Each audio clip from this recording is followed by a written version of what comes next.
All right, welcome everybody. Let's kind of run through some of these things here. Americans saw most severe pay cut in 25 years under Biden. Again, we're constantly being told that everybody's wages are going up. Yeah, but the cost of living has increased at a higher rate. So, in essence, it's a wage cut. Americans battered by soaring inflation since Biden took office have effectively suffered the steepest pay cut in a quarter of century. This is the Dallas Fed. This is real wages, the amount of money Americans take home when adjusted for inflation. People are going to still vote for the guy. They are. They're going to still vote for the guy. It's getting to the point in time, people, where you got to throw your hands up in the air. You really do. Listen, rich liberals, rich libs, they don't care. This doesn't bother them. It doesn't affect them. It doesn't affect their standard of living. But for some reason, we have to turn dumb voters, because that's what they are, into intelligent voters. I mentioned this before. I remember when this is during McCain-Obama. And I'm on a lot of Salem radio stations around the country. One of their hosts, I don't even know if he still does it anymore. I met him a couple times. Pretty nice guy, Michael Medved. He was a big John McCain supporter. And I remember one of the things that he kept talking about is, you got to get the independent voters. It's the independent voters. That's what matters. That's who you got to get to come out and vote for you. And that's what McCain's going to do, is going to get the independent voters out there. And I laugh at this notion. All these smarty pants thinking they know how politics actually work. It's not about independent voters. It's not about well-informed voters. It's about the dumb vote. If you can get people to go to the polls that normally would not go out, that don't understand anything, and you can push them in a certain direction, okay? You can. You taking a look at all those mailers you're getting in your mailbox, the negative stuff, the one issue type things out there? Yeah, that's how they go about and operate. And you can see it. Remember he thought that Romney had a chance. Romney had a chance against Obama. And I'm in Southwest Florida at the time, and I show up at the polls, and I look at the people in line. I said, he's lost. I said, it's over. I knew. And I remember I was voting. Yeah, it was probably 9, 10 o'clock in the morning. I said, he's lost. There's not a chance. That's the problem.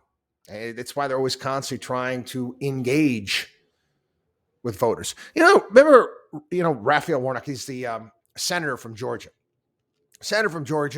He won, and he won. One of the reasons why he won is that, well, the Trumpster effed up, and all elections rigged, and, the Republicans didn't turn out to vote in a special election, not to mention the fact that the Republican candidates were garbage.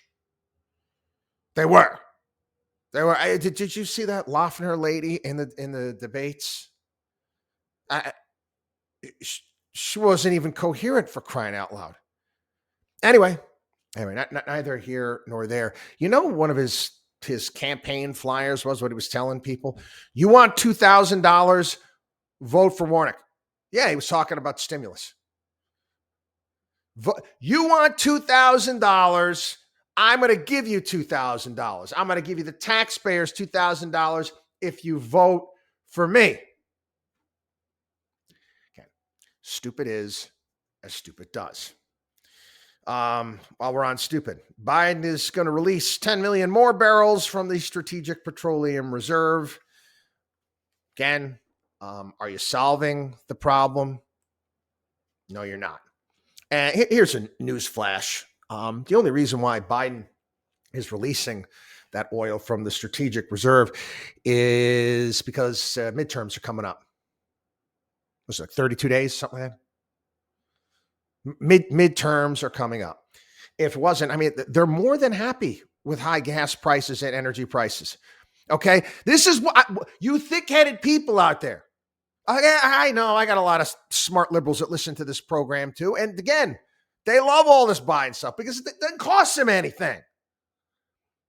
And you guys, you're supposed to have all this empathy for others, but they could give a damn about people that are going to have a difficult time paying their energy bills and the businesses, what they have to go through and the costs that are going up.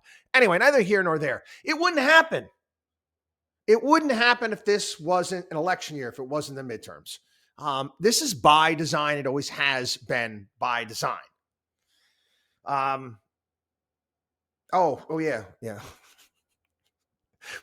We have a story here. The Fed looks like, the Biden administration looks like it's going to reject any offshore gas or oil drilling. That's either today or tomorrow. They're going to rule on that. Trump loosened up some of the things that could be done. That looks like that's going to be pushed off. And rather than do that, Biden is going to speaking with Maduro. That's right. Speaking with Maduro from Venezuela, Nicolas, he wants him to send us some more oil our way. Again, it's short-term stuff. It's just I got to get elected here. I'm afraid gas prices are going to go up. All right, send us some oil here. We can keep these prices in check, and we'll see what can happen after the election. Yeah, Maduro. Remember Biden said that he was not going to do business with dictators. Yeah. Jason Furman is one of Barack Obama's economic advisors, editorial in the Wall Street Journal. The Fed has to stay the course against inflation. I couldn't disagree more. And Furman goes through. He makes coherent points in this article. But again, can the Fed bring inflation down based upon continuing to raise rates? Yes, they can. That is going to cause the most amount of pain for the average American, without a doubt. Without a doubt. What is the alternative? The alternative is cut the size of government.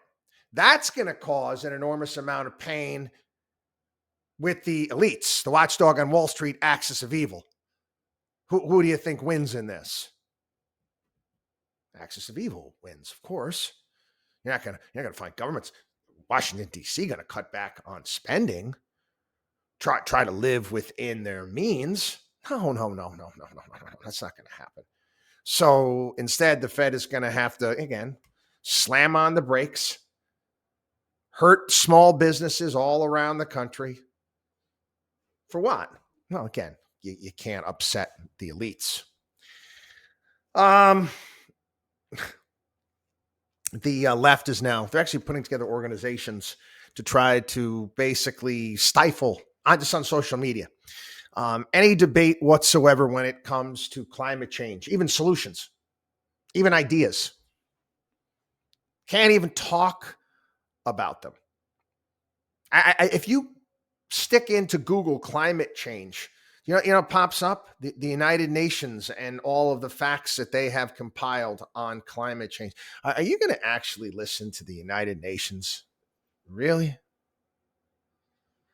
United Nations, they have the largest financial scandal of all time, Kofi Annan's son, the Iraq oil for food scandal. I can't tell you how much I can't stand the United Nations. I had a little bit of a dream back when Trump was president and saying that, Trump would kick the United Nations out of the United States and use the land and redevelop it. Boy, that would have ticked him off.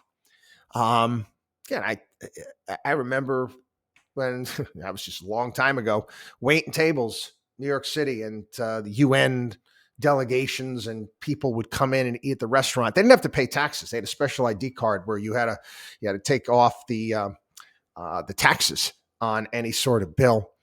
And they'd spend some serious dollars. Most of them tipped like shit. But I'd see these delegations, these people from these piss poor countries from all over the world spending insane amounts of money on themselves. And again, a little kid shows up. I know he thinks he's a little do-getter with his little UNICEF cup on Halloween. No, Bob, sorry, I'll give you candy, but I'm not sending any money to the United Nations. Just not going to happen.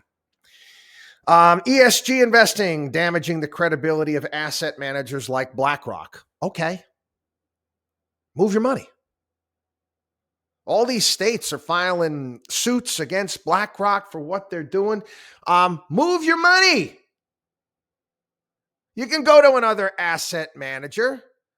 This whole ESG investing is a joke.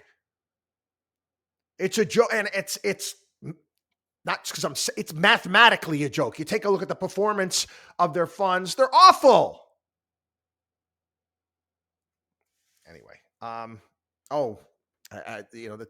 Twitter people, the current employees at Twitter are melting down.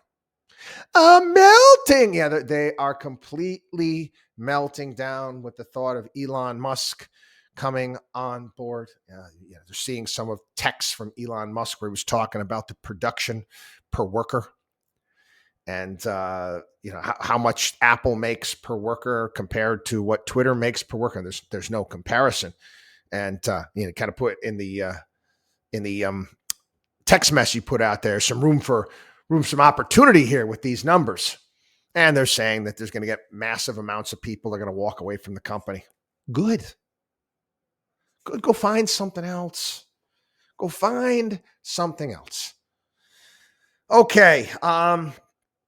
Some big real estate guy. What was his name? Oh, Joe Marcus. He's from Alexandria Real Estate Equities. He was on Fox Business this morning. And he is talking about how you need to start converting all of this office space in all of these cities and turning it into residential. It's a great opportunity. Thanks, Bob. Thanks, Master of the Obvious. Hey, we've been talking about this for years and years and years. Your problem, okay, and again, it sound like Rodney Dangerfield's character in the movie Old School, where he ends up schooling the professor and how business is done. You think it's easy to get things done in New York City? You think it's going to be easy to convert all that? There's a reason. There's a reason why MetLife Stadium, okay, in the Meadowlands was more expensive than Jerry World, okay, Dallas Cowboys place. Yet MetLife Stadium looks like a slab of concrete. It's awful. It's awful. It's embarrassing. You gotta pay a lot of people off. You gotta pay higher than normal prices for materials. You gotta pay higher than going rate prices for workers. It's going to be extraordinarily expensive to convert all of this real estate just based upon all of that. I had told this story before. A client of mine got opening up a restaurant years ago in a mall on Long Island. And this guy's been friends with this guy for a long time. And the rule was, that any of the work had to be done inside had to be done by union workers. And it was taking them forever to get certain things done and what they wanted to charge to put the flooring in, the tiles. Well, the rule was you had to hire union workers or you had to do it yourself. So one night he just brought in his crew, people that he knew that were not part of the big union, and they did the work. And when the building managers saw it the next day, you can't do that. He's like, "No, I did it myself last night." Got away with it. People, did you ever check and see how many years they've been? So over 70 some odd years they've been building that 2nd Avenue subway line. They just finished it. You take a look at the costs behind that. It's not so easy, and that's the issue, because you're dealing with all this commercial space that needs to be converted to residential space. They tend to be in blue cities, which means what? Lots of paperwork, lots of rules, lots of regulations, and very high costs. And whether you want to believe it or not, real estate developers do want to make money. They do want to make money. They have to take a look at what it's going to cost to do something before they act on it. And guess what? If it's not worth it, they're not going to do it. I give you big government. What do we got here? Oh, yeah, this is in the Wall Street Journal today. No one thought Illinois schools were a shining beacon in the education landscape, but we didn't know how truly awful so many of them are. A new report by WirePoints using the state's data shows that an epidemic of indifferent instruction and social promotion has left children unable to perform at even the most basic educational level. Statewide in 2019, 36% of all third grade students could read at the grade level. That's an F. And that's the good news. Number drops to 27% for Hispanic students, 22% for Black students. And certain public school systems, the number plummets to single digits. In Decatur, 2% of Black third graders are reading at grade level, and only 1% are doing math at grade level. I don't know. I see stories like this, and you know what it does? You know what it does to me? Again, you're going to have to grab these kids at some point in time, because once they keep going through the system, you're going to be limited. But you got to teach them trades, and you have to do it now. You got to do it sooner rather than later. You got to set this up. If you don't, you're going to end up with criminals. You got people that are not going to be able to be employed. They can't do anything.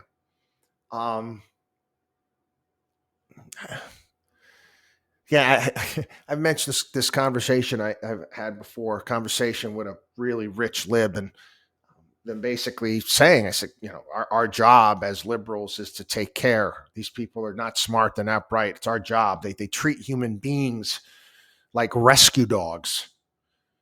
I don't know what you say to this. I really don't.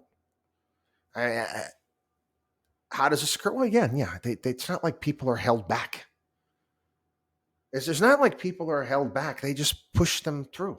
Keep going. Oh, here you go. This is your diploma. You're done. Again, I don't know those communities in Illinois. I don't care all these places, what they're like. It also makes me really sad just to see how little parents care. How little they care about this and what's happening. Anyway, got more screw ups at another level. I had several people email me this story telling me that I was going to like it. I had it ready to go here. NYU is getting rid of a professor. It's a pretty famous professor, award-winning professor. Used to work at Princeton at NYU. His name is Maitland Jones. They're getting rid of him because of student complaints that his class is too difficult.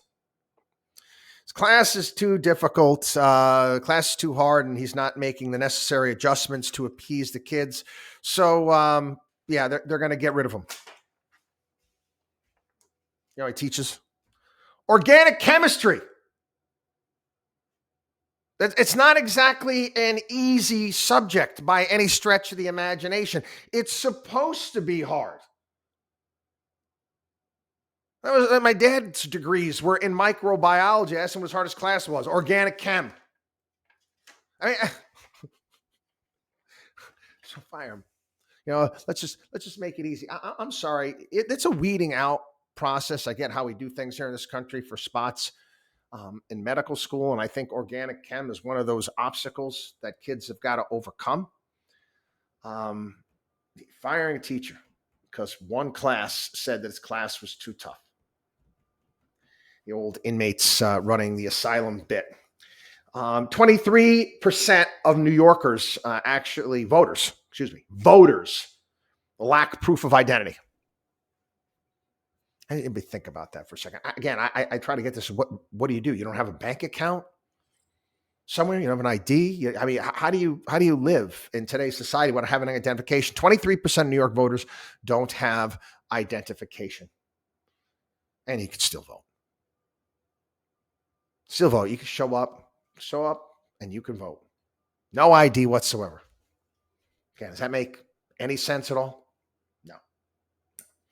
Anyway, gonna end on this one today. I saw this story. I got a kick out of it because some of my friends' kids are on the golf team at our school here, and it was a high school team, golf team in Austin, Texas. They had to cancel practice this past Monday after they showed up to the course and encountered an adult entertainment club's tournament. So basically, a strip club was having a tournament at this golf course. And so they canceled practice because they didn't like, some of the way people dress and some of the drinking that was going on, which is fine. Okay. It's school's choice to do that. I get it. I understand that. But here's the question. If instead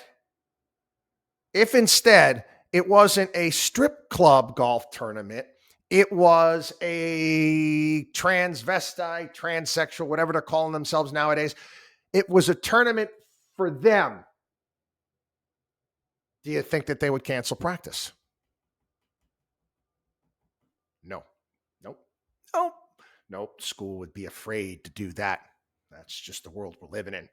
Watchdog on wallstreet.com. Have a great day.